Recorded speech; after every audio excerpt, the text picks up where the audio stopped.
മാധ്യമങ്ങൾ വിവരിച്ചതുപോലെ വളരെ അപകടകരമായ ഒരു സാഹചര്യത്തെയാണ് ഇന്നലെ വൈകുന്നേരം മുതൽ പുലർച്ചെ 2 മണി വരെ കോഴിക്കോട്ടെ ജനങ്ങൾ ജീവിച്ചത്. അവരുടെ ഓർമ്മയിൽ ഇത്രയും വിപുലമായ ഒരു തീപിടുത്തം ഉണ്ടായിട്ടില്ല. അതിന് നടുക്കത്തിലായിരുന്നു കോഴിക്കോട്ടെ ജനങ്ങൾ. എന്നാൽ ഈ ആശങ്ക അകറ്റുന്നതിനും തീ പൂർണ്ണമായും അണക്കുന്നതിനുമുള്ള ശ്രമത്തിൽ ബന്ധപ്പെട്ടവരെല്ലാം ആത്മാർത്ഥമായി പ്രതിബദ്ധതയോടുകൂടി പ്രവർത്തിച്ച ചിത്രം കൂടി നമുക്ക് കാണാൻ വേണ്ടി കഴിഞ്ഞു.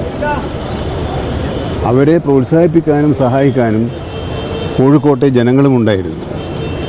അങ്ങനെ അവരുടെ എല്ലാം പിന്തുണയോടുകൂടിയാണ് ഈ ദൗത്യം വിജയകരമായി എന്ന വാക്ക് ഞാൻ ഉപയോഗിക്കുന്നത് പൂർത്തിയാക്കാനോ. വിജയം എന്ന് പറയുന്നത് വേറൊരു സെൻസിലായി പോകുമല്ലോ, അതുകൊണ്ട് അത് ഞാൻ പറയുന്നില്ല. എന്തായാലും ദൗത്യം ഫലപ്രദമായി പൂർത്തിയാക്കാൻ അതുകൊണ്ടാണ് കഴിഞ്ഞിട്ടുള്ളത്. അവരെ എല്ലാം അഭിനന്ദിക്കാൻ ഈ സന്ദർഭം ഞാൻ ഉപയോഗപ്പെടുത്തുക. ഇനി ഇരിക്കട്ടെ. അപ്പോൾ അതാണ് ഇനിയത്തെ പ്രശ്നം. ഇദ്ദേഹം ചോദിച്ചതുപോലെ ഇനി ഇല്ലാതിരിക്കാൻ എന്താണ് ചെയ്യേണ്ടത്, ഇതെങ്ങനെയാണ് ഉണ്ടായത്? ഈ 2 ചോദ്യങ്ങൾക്ക് നമ്മൾ ഉത്തരം കണ്ടെത്തേണ്ടതായിട്ടുണ്ട്. അതിനുള്ള പ്രാഥമിക പരിശോധനകൾ ഇന്ന് ഏതാനും മിനിറ്റ് സമയത്തിനകം തന്നെ ആരംഭിക്കും. ചീഫ് സെക്രട്ടറി ജില്ലാ കളക്ടറോട് അടിയന്തരമായ റിപ്പോർട്ട് നൽകാൻ വേണ്ടി ആവശ്യപ്പെട്ടിട്ടുണ്ട്.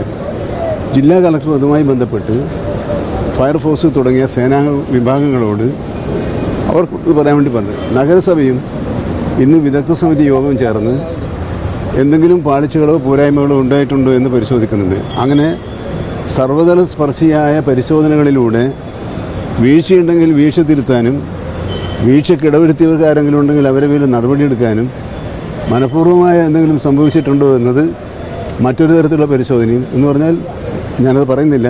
എല്ലാ തരത്തിലുമുള്ള രഹസ്യ പരസ്യ പരിശോധനകളിലൂടെയായിരിക്കും ഈ വിഷയത്തിൽ സർക്കാർ ഒരു അന്തിമ തീരുമാനമെടുക്കുക.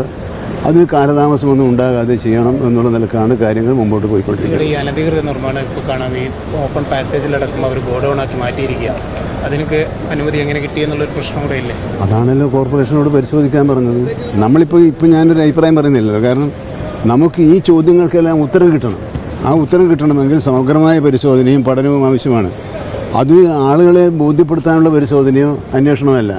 കൃത്യമായി വസ്തുതകൾ ബോധ്യപ്പെടുത്താൻ ആവശ്യമായ തരത്തിലുള്ള വളരെ ഫലപ്രദമായ പരിശോധനകളും അന്വേഷണമാണ് നടത്തുക. മിഠായി തെരുവിൽ തീപിടുത്തുണ്ടായ സമയത്ത് നമ്മൾ പറഞ്ഞതായിരുന്നു ഇത്തരത്തിലുള്ള അനധികൃതമായിട്ട്. പക്ഷേ മിഠായി തെരുവിൽ നമ്മൾ അതിനനുസരിച്ച് ചില ഫലപ്രദമായ നടപടികൾ സ്വീകരിച്ചിട്ടുണ്ട്. സമാനമായ പ്രവർത്തനങ്ങൾ ഇതുപോലുള്ള ജനങ്ങൾ അധികം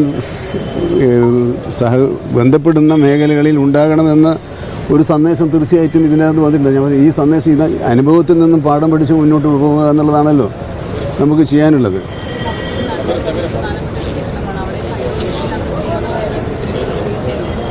അല്ല, അതാണല്ലോ ഞാൻ പറഞ്ഞത്. അത് എങ്ങനെയാണ് വീഴ്ചയുണ്ടത്, ആരുടെ ഭാഗത്താണ് വീഴ്ചയുണ്ടായത്, എന്തുകൊണ്ടാണ് വീഴ്ചയുണ്ടായത്, ഇതാണല്ലോ നമുക്കറിയേണ്ടത്.